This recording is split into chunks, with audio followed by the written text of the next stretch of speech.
All right, so let's talk, man. We've been talking off camera a little bit about the Cavs in Miami. You're just like me. You're a big NBA fan, and you were waiting on the game. Talk to me, man, about that game last night, and what were you happy with? What were you disappointed with? Tell me about your feeling about that game last night. I was actually kind of happy with the fact that LeBron, I felt, set the tempo early, and that the Cavs the Cavs came out gunning. From what I saw, I actually thought it was going to be a competitive game because I saw Hickson take someone off the dribble, come in with the slam. I was getting hyped. I was like, yeah, Cavs, Cavs, Cavs. And then the Bulls started coming in, and that just set LeBron off. And I was really disappointed as there were no flagrant fouls. There has to be I don't condone this, but a game of this magnitude, the guy left the city, and I heard on the radio the guy said it, the closest you're going to get to assaulting LeBron is the players on the court.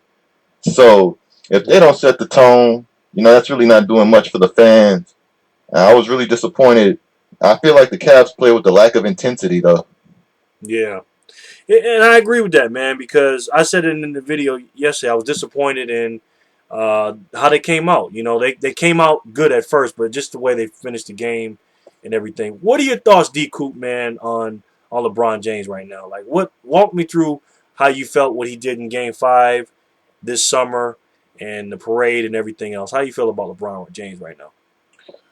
Well, LeBron, game five, it's tough. I really don't think he ever really gave up.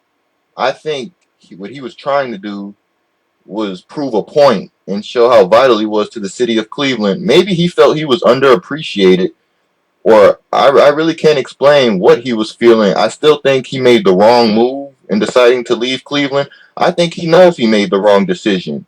He's, went from the top guy in the NBA, the best player, in my opinion, to, playing second fiddle with Wade and fighting over who's the top player. I think it's actually a similar situation with the Cincinnati Bengals and Terrell Owens and Chad Ochocinco.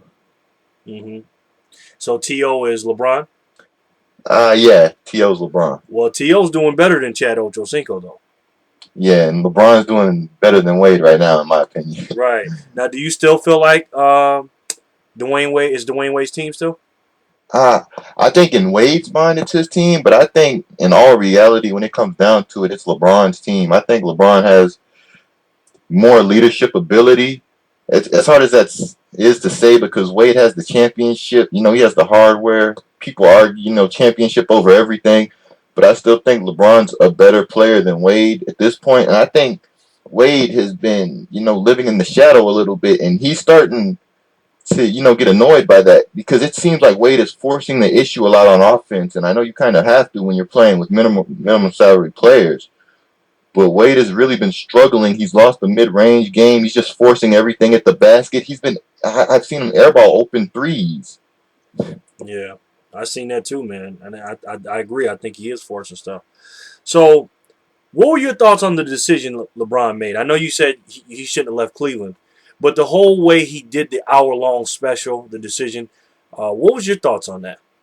I feel if you're gonna leave a city, you don't need to do an hour-long special on it. Yeah, he tried to make things better by saying the money went to charity, but still, you're a millionaire. You can donate a couple. You're a multi-millionaire.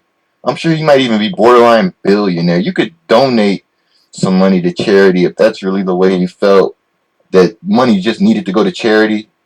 hmm I think he did what he wanted to do, and he really didn't care what anybody else had to say. hmm Now, do you think it's fair for the Cleveland, fans to boo him that way? And do you feel like LeBron owes the fans an apology? Ultimately, I think he in the way he does, I don't really. This is one of those situations I don't see either side is right because the way the Cavs are going about this, if they went about this in a better fashion, I believe LeBron would undoubtedly owe them an apology. But the way they burn the jerseys, they saying F LeBron, they showing him all this hostility. I don't really think that you should apologize to someone that it really seems like doesn't want to be apologized to. hmm That's a good point. That's a good point. But I feel like this. You know, he's the greatest player the Cleveland Cavaliers have ever had, and it ain't even close. And the Yeah, bad part about it is, as long as Dan Gilbert is that owner, he probably will never get his jersey retired in Cleveland, and that's a shame. And like you said, Coop, I look at it from both sides. You know, the fans are hurt because he left. You know, but I think they're even more hurt not just because he left. I know that's probably people will say that's the main reason, but in my opinion, I just felt like it's just the way he did it. To me, your last game in Cleveland, you got booed off the court because you had a bad game. You know, you weren't into it. Your body language, everybody knew that. I've watched every single game he's ever played in Coop. I've never seen him do that.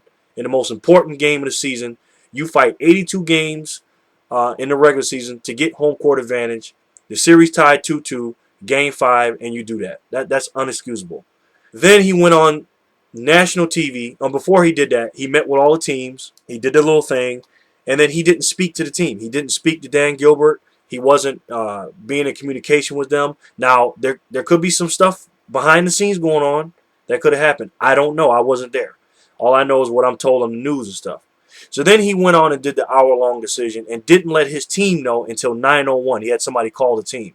So the Cleveland Cavalier fans were waiting, just like me and you, Coop. They were waiting. And yeah, you, on national TV, told the world that you were going to another team, and you just, to me, that was just wrong for him to do that. Meaning, I wouldn't have done it. And then the very next day, you're partying in Miami like you just won a championship. So yeah, that's why, and people are, you know, 'cause a lot of people are giving me a flack about that. You know, they're saying he had a decision, he could do what he wants, and that's true. He could do whatever he wants. But the bottom line is, he's not getting booed in every arena for no reason. The reason why he's getting booed everywhere is not because he went to Miami, it's because the way he handled this summer. How you think about that, Coop? I really think that. Look, I agree with you. He shouldn't have did it the way he did, and I personally could never. I mean, never leave my hometown team. You know, born and raised there, playing in front of family right there, and I'm sure he dreamed of playing for the Cavs if they were around at that time. I don't know, but I mean, it's crazy. Like the city of Cleveland raised him, and he's gonna just back out and leave them the way he did. I think it's wrong. I think the fans are, in a way, obliged to react the way they are, but that's just showing that it's proving the stereotype right that the city of Cleveland is classless. I'm not saying they are in any way, but that's what I've been hearing on ESPN and on all over the news. Yeah, I mean they're saying Cleveland's classless and everything, and I think both sides are wrong. LeBron's team, meaning him and his friends, who made the decision to do this, and then the Cavs fans. But I think this, any city would have did that. I really think that. You know, if any city had a player of LeBron's magnitude grow up within 40 miles or 40 minutes away from the city or whatever, and then play for that team and did what he did, I don't think anybody would have changed. I don't know. I could be wrong, but. Only reason I'm talking about Miami because this is everybody's favorite team to talk to. So let's get off of that real quick. Let's go back to the 2K game. Let's talk about that. You heard about Elite not being on the shelf. Do you ever play NBA Live or anything like that? Man, not really. I played the demo and that was horrible. I caught a lot of slack for giving NBA Live, it was at the time, the benefit of the doubt back in '09. My friends were like, yo, man, you're stupid. What are you doing? You know, I was like, no, look at the trailers. It looks like a really good game. Because, you know, they had the little chase down block. They had all the cool stuff.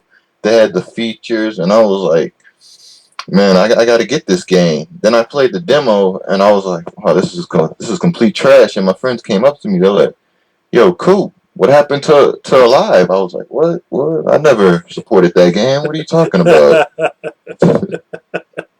Yeah, I grew up playing Live, man. That was my game, man. Until I seen 2K, and 2K just blows it out of the way. So let's not talk about that game because that game ain't on the shelves. Tell me, what else you doing with 2K? Are you playing the Jordan series with that?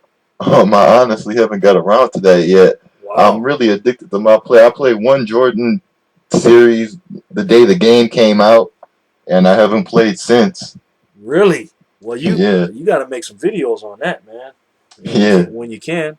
Hey, cool. Hey, man, I appreciate you stopping by the channel, man. I've been wanting to do this for a long time with you. I watch all your shows. You do a great job, man. You make very good videos. You're a good player, and you're a funny dude, man. And I hope you keep it going, man. I really do. It was good having me on the show. You know, you've had a lot of big names, including you name yourself on every show. So I appreciate you having me. No problem, man. No problem. And we're gonna have to do this again, man. Maybe I have you come on, maybe a couple times a month, man. We can just talk some basketball, and you can yell at me about not having New Orleans Hornets high enough on the power rankings. All right. All right, All right, dCoop, man. Thanks for stopping by, man. I appreciate it. All right. all right, man. Okay. Thanks, guys. Take care of yourselves. I'll talk to you soon. And don't forget, if you can believe it, you can do it. Thanks for watching. You guys know I appreciate it. And remember, folks, always, always treat people how you want to be treated, and everything will be okay.